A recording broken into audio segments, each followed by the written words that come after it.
पुराणों की रचना कर ली, 18वां पुराण क्या रचे? पता चल रहा है संसार के व्यक्ति के लिए तो मैं अभी कुछ कर ही नहीं पाया। संसार के जितने प्राणी हैं सब सोने, खाने, जागने, नाचने, कूदने में लगे हुए हैं। कुछ ऐसा करके जाऊं जिससे व्यक्ति भक्ति में आ जाए। इतना सोच ही रहे थे तब तक देवर्षि नारद का आगमन होता है। देवर्षि नारद ने कहा, क्या सोच रहे हो? कहने लगे, प्रभु मैंने 17 पुराणों की रचना कर, लेकिन मेरे दिल में अभी संतुष्टि नहीं है, क्योंकि मैं सोचता हूं मैंने अभी संसार के लोगों के लिए तो कुछ किया ही नहीं है। तो बोले, तो 18वां पुराण की रचना करो। बोले, 18वां पुराण रचना करने की मेरे अंदर अब सामर्थ्य नहीं रही, मेरे अंदर अब ये भाव नहीं रहा कि मैं रच पाऊं। देवर्षि नारद ने कहा, वेदव्यास जी से अपने ऊपर क्यों ले रहे हो कि मैं कर रहा हूं, मैं कर रहा हूं। जिस दिन कहेगा तू कर रहा है, तू कर रहा है, उस दिन भगवान स्वयं संभाल लेगा। मैं किसने बोला जानते हो? मैं दक्ष, प्रजापति दक्ष ने जब मैं बोला था तो जाकर के प्रभु ने ऐसी रचना की कि मैया के द्वारा ही यज्ञ को विध्वंस करा दिया। मैं नहीं, यज्ञ सफल नहीं हो पाया, यज्ञ सफल नहीं हुआ, इसलिए तू कर रहा है, तू कर रहा है, तू कर रहा है। हमेशा ये बोलना चाहिए, मैं क्या करूंगा? अरे मुझे खुद ठाकुर जी ने बनाया है तो मेरी क्या औकात है? करने वाला तो कोई और बैठा है। तुम कितना भी अपना दिमाग, अपना मन लगा लेना, लेकिन जब तक उसने जो रच दिया है ना, उसको कोई अमिट नहीं करेगा प्यारे।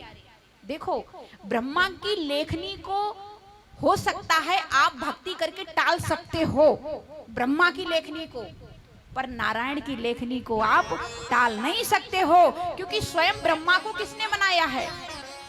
बोलो, ठाकुर जी ने। नारायण ने स्वयं ब्रह्मा जी के लिए बनाया है। जाकर के एकदम कहा कि कोई लक्ष्य मनुष्य के साहस से बड़ा नहीं, और हारा वही जो लड़ा नहीं। जब तक आप मैदान में उतरोगे नहीं, तब तक आपका बल क्या पता चलेगा? भाई नाम तो दो ही के होते हैं ना, हारने वाले का और जीतने वाले का। कौन जीता? फलाना इंसान जीता। किससे जीता? तो उसका भी नाम होगा इससे जीता। तो दोनों का नाम आ रहा है, करने वाले का भी और कराने वाले का भी, दोनों का नाम आ रहा है। इसलिए देवर्षि नारद कहते हैं, कोई लक्ष्य मनुष्य के साहस से बड़ा नहीं है। आप चिंता मत करिए, आप रचना करिए। 4 वेद, 6 शास्त्र और 17 पुराणों की रचना की, 18वां भी पुराण रचिए। कहने लगे, मुझे साहस नहीं हो रहा है। तो देवर्षि नारद ने कहा, सुनो, मैं एक छोटा सा बालक था। अब देवर्षि नारद अपनी कथा सुना रहे हैं, ध्यान से सुनना। देवर्षि नारद कहते हैं, प्यारे, मैं एक छोटा सा बालक था, मेरी माँ की गोद में रहता था। बचपन में मेरे पिता की मृत्यु हो गई, माँ विधवा हो गई। विधवा माँ न कमाने जा सकती है, न कुछ खा लाना सकती है, इसलिए माँ घर में रहती है। माँ ने सोचा छोटा सा बच्चा मेरी गोद में है। प्यारे, माँ अपने बच्चे के लिए हद से ज्यादा गिर सकती है। माँ का, एक माँ के लिए अलग से पुराण लिखा गया है जिसका नाम है वात्सल्य पुराण। पिता भटक सकता है, लेकिन माँ बच्चे के लिए नहीं भटक सकती है। माँ जानती है मैं कुछ करूं, लेकिन अपने बच्चे को नहीं छोड़ूंगी। विधवा हो गई, छोटा सा बच्चा गोद में है, कमाने की सामर्थ्य नहीं है, जाकर के संतों की कुटिया में पहुंच गई। संतों से कहा, महाराज हमारे लिए कुछ ऐसी सेवा दे दीजिए जिससे हम 2 समय का भोजन कर लेंगे, आपके घर का कामकाज करेंगे। संतों ने कहा, कोई बात नहीं, आप जाइए और आप कुटिया में रहिए, हमारी पत्नियों के साथ रसोई में हाथ बटाइए, गाय का गोबर इत्यादि, गाय को दूध निकालिए और प्रेम से रहिए, प्रसाद बनाइए और पाइए। मैं छोटा सा बालक माँ के साथ जाया करता था, माँ भक्तों को देखती थी तो मैं भी माँ के साथ माला करता था। धीरे धीरे मेरा उन संतों ने नाम रख दिया बालक रामदास, बालक रामदास। अब जहां भी जाएं बालक रामदास, बालक रामदास। मेरा मन धीरे धीरे ऐसे उनमें रम गया कि मेरे मन में आया कि मैं माँ को छोड़ करके संतों की शरण में पहुंच जाऊं। चतुर्मास आते हैं, चतुर्मास के बारे में कितने लोग जानते हैं? चतुर्मास का मतलब है 4 महीने। जो भक्ति के लिए हैं, जो आप आषाढ़ आ रहे हैं उस एकादशी से लेकर के देवठानी एकादशी तक चतुर्मास रहते हैं।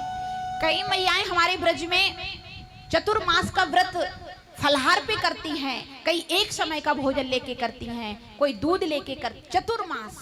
ऐसे ही संत लोग भी चतुर्मास करते हैं। प्रभु श्री राम ने भी चतुर्मास किया जब मैया सीता की खोज करने गए थे।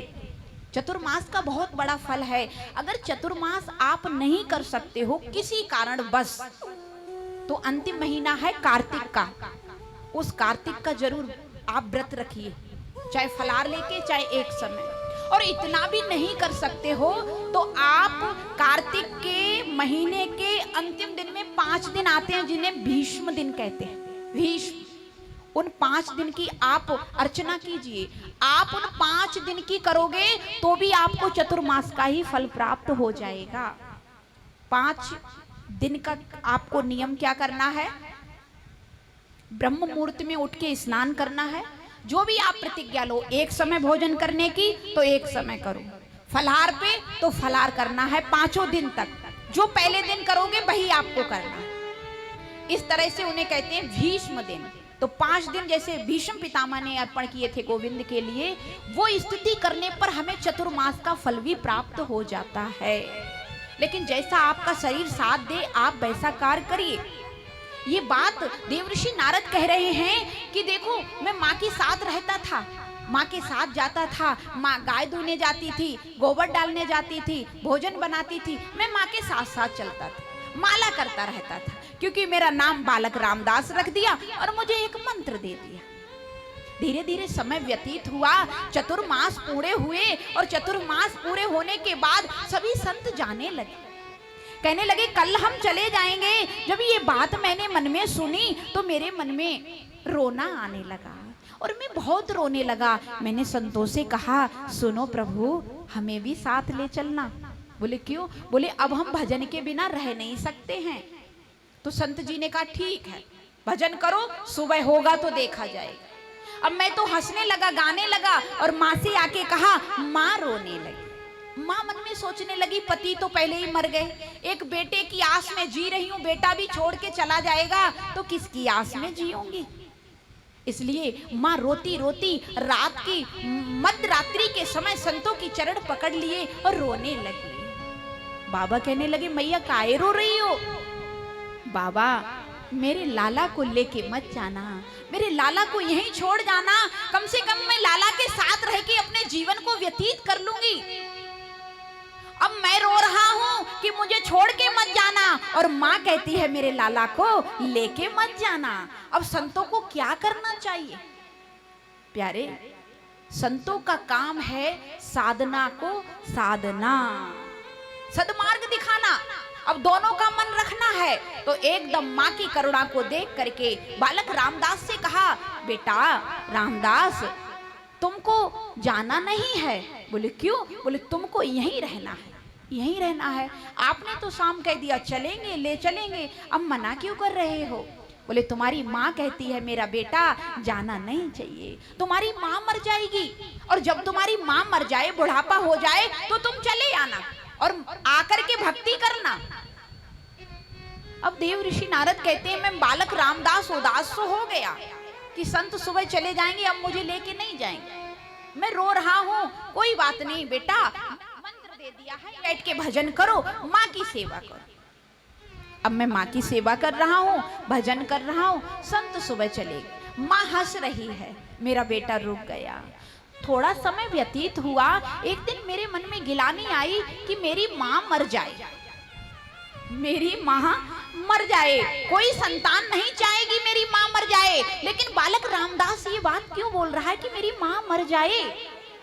बालक रामदास इसलिए बोल रहा है कि कम से कम मेरी माँ मर जाएगी तो मेरा भक्ति का मार्ग क्लियर हो जाएगा, फिर रोकने वाला कोई नहीं रहेगा। इसलिए मेरे मन में ये बात आ गई और कहने लगे मेरे मन में ये बात आई कि मेरी माँ मर जाए। प्यारे जानते हो क्या हुआ? एकदा निर्गताम गया दुहंती निशी गाम पथि जहा सर्पस्यः ददंसित्यः पतः स्पर्शः कृपणः काल चोदितः।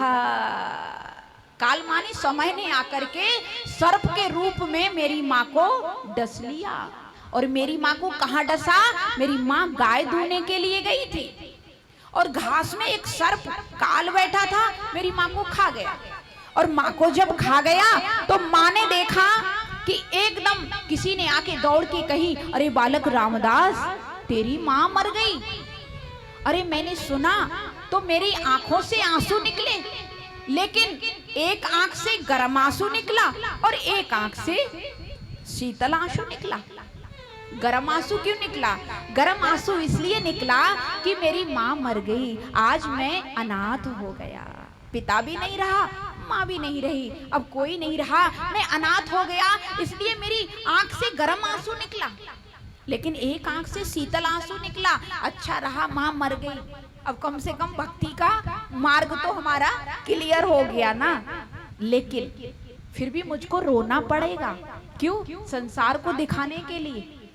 अगर संसार को दिखाने के लिए नहीं रोएंगे तो लोग आकर के धज्जियां उड़ाएंगे, कैसा प्राणी है, मां मर गई और रो नहीं रहा है। प्यारे, आपने देखा होगा जब हमारे घर में बच्चा आता है स्कूल से पढ़ करके और पता लगे आज रिजल्ट आ गया और बहुत अच्छे नंबर लेके आया है, तो माँ हंसेगी और हंसने के साथ साथ आंखों से आंसू भी आएंगे।